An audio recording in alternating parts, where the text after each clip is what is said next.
শেরপুরের ঝিনাইগাতীর গারো পাহাড়ের বন্য হাতি তাড়ানো টর্চলাইট বিতরণ করেছেন।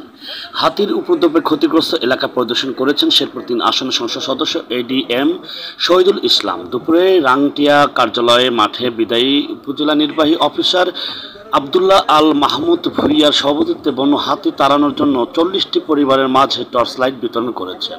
এ সময় প্রধান অতিথি হিসেবে বক্তব্য রাখেন শেরপুর-3 আসন সংসদ সদস্য এডিএম শহীদুল ইসলাম। বিশেষ অতিথি হিসেবে উপজেলা সহকারী ভূমি কমিশনার আশরাফুল কবির, উপজেলা আওয়ামী লীগের সাধারণ সম্পাদক বিশ্বজিৎ রায় সহ অনেকে। প্রধান অতিথি এমপি বলেন, জাতীয় সংসদে হাতির উপদ্রব বিষয়ে কথা বলেছি। সীমান্তবাসীকে প্রশিক্ষণের মাধ্যমে হাতি তাড়ানোর ব্যবস্থা গ্রহণ করা হবে। শেরপুর ঝিনাইগাতী থেকে গোলাম রব্বানী টিটু, স্বাধীন বাংলা নিউজ।